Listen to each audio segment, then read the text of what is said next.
El Señor esté con ustedes. Y con tu espíritu. Proclamación del Santo Evangelio según San Mateo. Gloria a ti, Señor. Por la señal de la Santa Cruz de nuestros enemigos, líbranos, Señor Dios nuestro, en el nombre del Padre, del Hijo y del Espíritu Santo. Amén. Amén. En aquel tiempo subió Jesús a una barca, cruzó a la otra orilla y fue a su ciudad. En esto le presentaron un paralítico acostado en una camilla. Viendo la fe que tenían, dijo al paralítico: Ánimo, hijo, tus pecados te son perdonados. Algunos de los escribas se dijeron: Este blasfema. Jesús, sabiendo lo que pensaban, les dijo: porque piensan mal en sus corazones. ¿Qué es más fácil, decir tus pecados te son perdonados, o decirle levántate y echa a andar? Pues para que vean que el Hijo del Hombre tiene potestad en la tierra para perdonar pecados, entonces dice al paralítico: ponte en pie, coge tu camilla y vete a tu casa. Se puso en pie y se fue a su casa.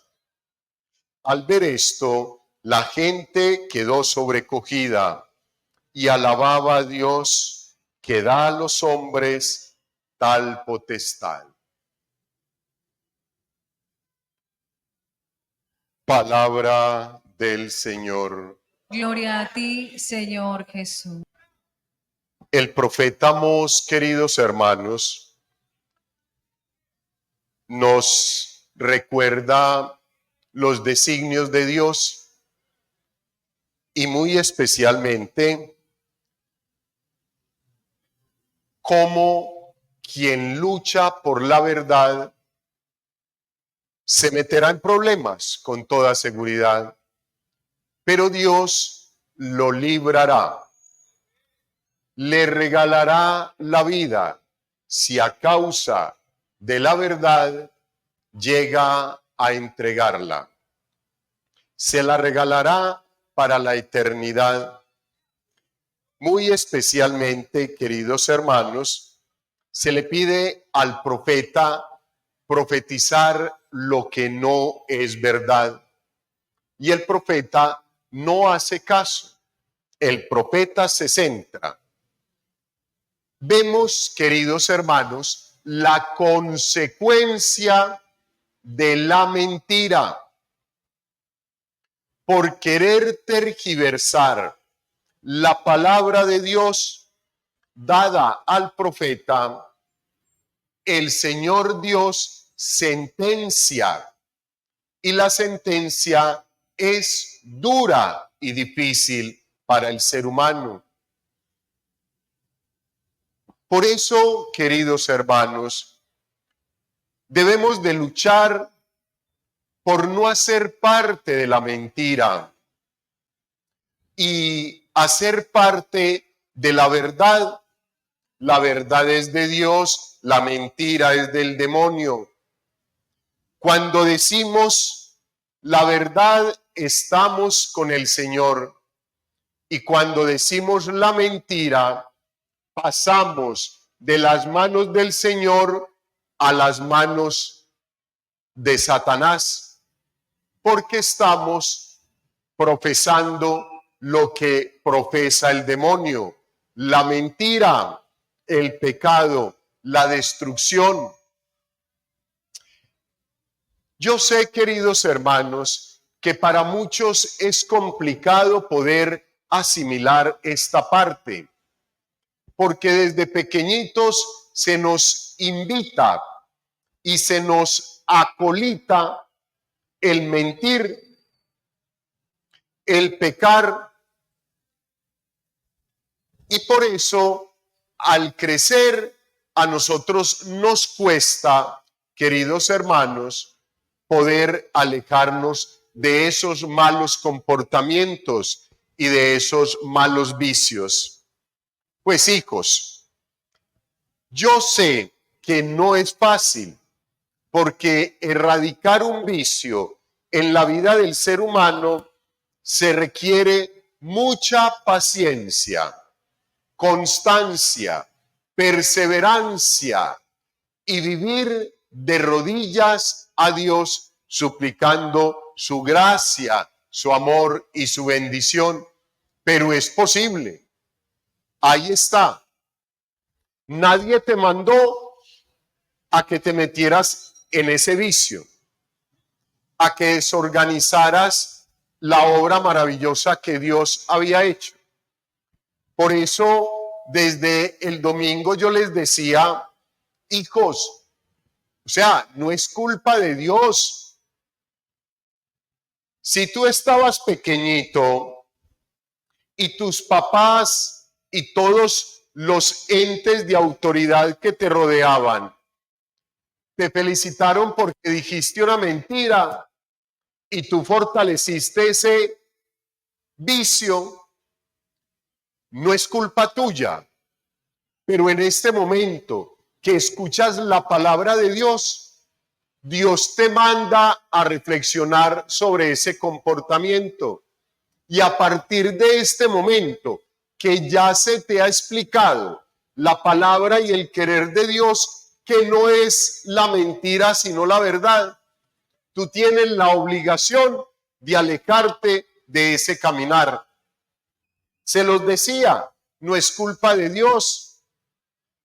Las situaciones malas que nos pasan, los momentos de adversidad que vivimos, son a causa de las determinaciones que nosotros tomamos o que toman otros en nuestro entorno que van permeando nuestra libre determinación.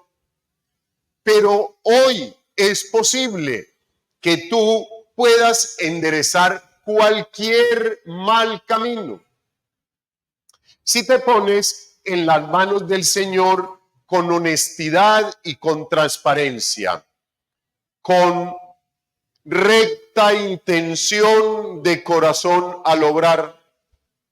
Te encomiendas a Dios y comienzas a adelantar ese buen proyecto y propósito con el Señor. No voy a volver a mentir. Y si quieres, lo puedes hacer de una manera que a mí me parece que es interesante. Concientizar el vicio para comenzar a desmontarlo.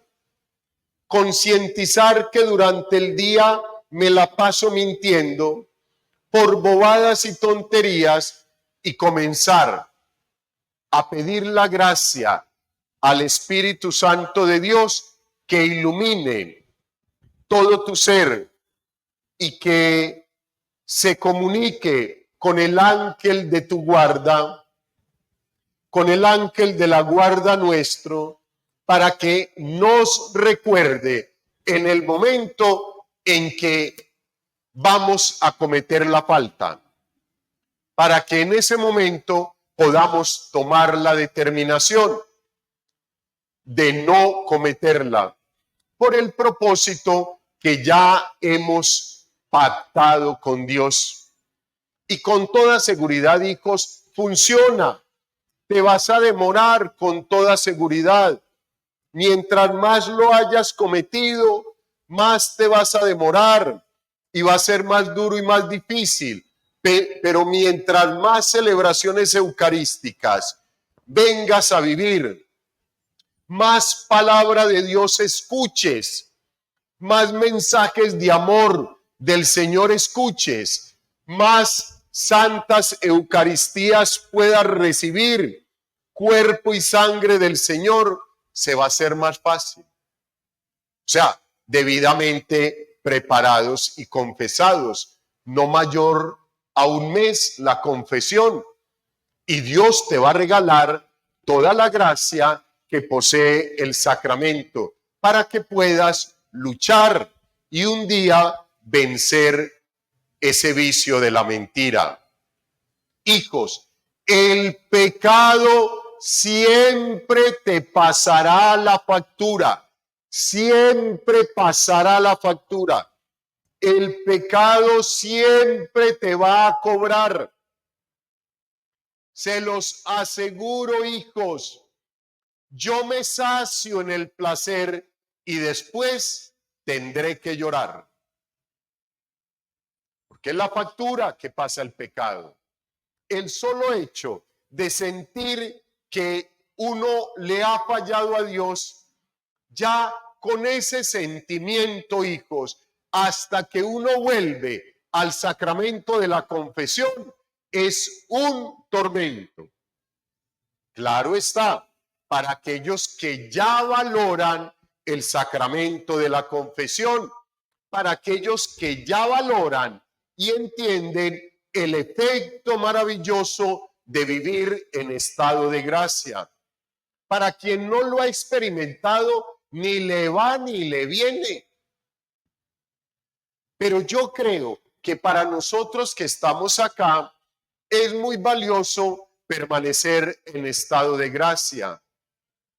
Y cuando no lo estamos, hijos, hay un sinsabor, un sinsentido de la vida que con toda seguridad no deseamos prolongar más en nuestra vida, sino rápidamente volver al sacramento de la confesión, apoyarme en la iglesia, apoyarme en la comunidad eclesial para poder seguir caminando, cojeando probablemente, tullido probablemente, paralítico probablemente, como es el mensaje que el Señor nos presenta hoy en el texto bíblico del Evangelio.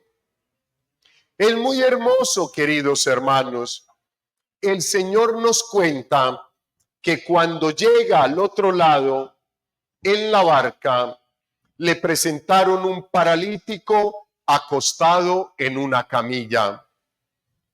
Este texto es una hermosura, pero a mí me gusta más la otra traducción, que nos cuenta que entre 4 llevaban la camilla del paralítico para presentarlo al Señor. Y ese texto me gusta más porque es la comunidad que te trae, te anima y te ayuda a llegar hasta el encuentro con el Señor. Y eso es lo que nosotros tenemos que hacer. Entre 4 llevan al paralítico, los 4 evangelios, los 4 evangelistas, llevando al paralítico de la iglesia, a la iglesia paralítica, a ti y a mí. Nos llevan para presentarnos ante el Señor. Pero es muy lindo el texto bíblico, queridos hermanos. Ese no es el centro del texto bíblico, pero es bonito conocer ese entorno en el que se realiza este maravilloso milagro del Señor. El centro del texto bíblico está, uno, en la duda que tienen los fariseos. 2, en la demostración hermosa de que el Señor Jesús es Dios. Me encanta escuchar que el Señor Jesús se dio cuenta de lo que estaban hablando. Siempre se da cuenta de lo que tú hablas, piensas, dices y haces, aún nuestros pecados ocultos. No creas que el pecado oculto no lo sabe nadie. Falso. Lo sabe Dios, lo ve Dios y está esperando que tú y yo nos acerquemos para pedirle perdón por ese pecado que nadie sabe, pero que tú y Dios sí lo saben. Pero fuera de eso, hijos, el Señor Jesús le perdona los pecados al paralítico. Lo llevan para que lo sane físicamente. Está postrado, está, hijos, a punto de irse de este mundo. Pero el Señor Jesús de primer momento no lo sana físicamente, sino que le perdona sus pecados. Y es que el Señor siempre quiere comenzar por la parte espiritual. A Él no le interesa el resto, a nosotros sí. ¿Qué quieres que haga por ti? Señor, que me sanes. Y la petición debería ser, Señor, que me salves. A nosotros nos interesa estar sanos y mostrarnos sanos ante los demás y poder caminar normalmente en la sociedad, no ir ni en una silla de ruedas ni en una camilla. Pero al Señor eso no le importa, porque Él lo que quiere es que en la camilla o en la silla de ruedas o caminando normalmente, tu alma pueda llegar al reino de los cielos. Entonces, el Señor lo primero que hace con el paralítico, que se lo llevan, se lo presentan, es decirle, tus pecados te son perdonados. Y eso es motivo de escándalo, porque para los judíos, quien es el único que puede perdonar pecados es Dios.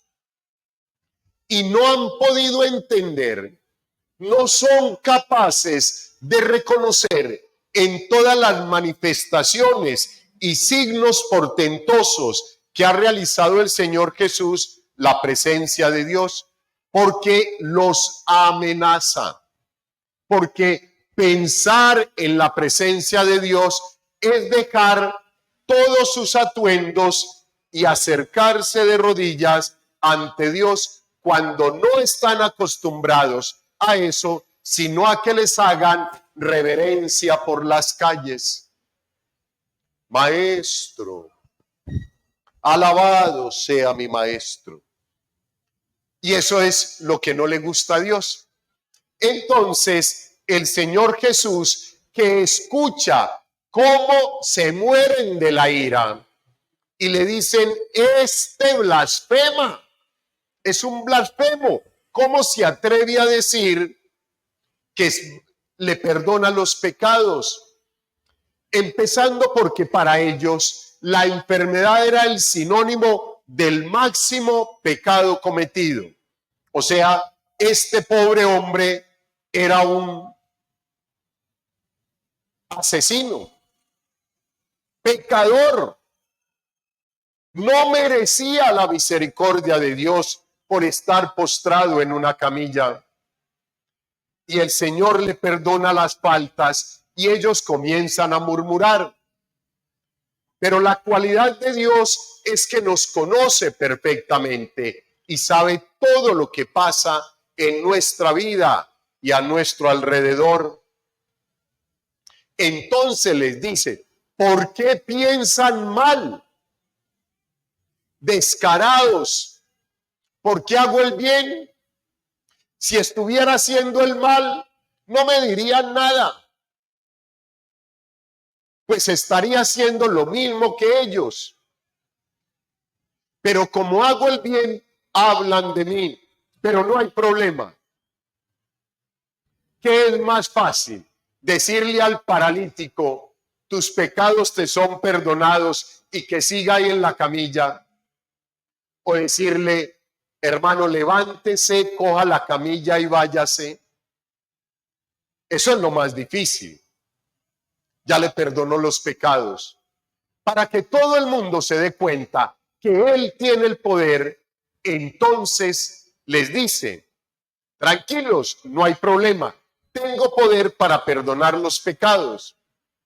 Es lo más fácil que puedo hacer, pero también lo voy a sanar físicamente. Hermano, levántate y anda. Y lo sana. ¿Quién es el paralítico? ¿Quién? Nosotros. Nosotros somos el paralítico. ¿Qué estás esperando? Si ya la iglesia, si ya tus papás y tus padrinos, entre 4, te trajeron a la iglesia. Si ya te trajeron a la iglesia, ¿qué estás esperando para levantarte y comenzar a caminar? ¿Te vas a quedar ahí echado? ¿Te vas a quedar ahí echada en la camilla? ¿Estás cómoda? ¿Estás cómodo? Sabroso ahí acostado y que todo el mundo se pele el lomo, que todo el mundo trabaje y tú sigues ahí echado en la camilla. ¿Qué estás esperando para ponerte en pie e ir al sacramento de la confesión para que el Señor complete la obra y te pueda regalar la sanación física? La invitación es esa. El Señor quiere sanarte, yo no sé de qué, pero lo primero que Él quiere es que tú hagas lo que tienes que hacer. Ir a buscar el sacramento de la confesión. Luego, ven, póstrate delante del Señor que te regalará la gloria y la bendición. Gloria al Padre, al Hijo y al Espíritu Santo.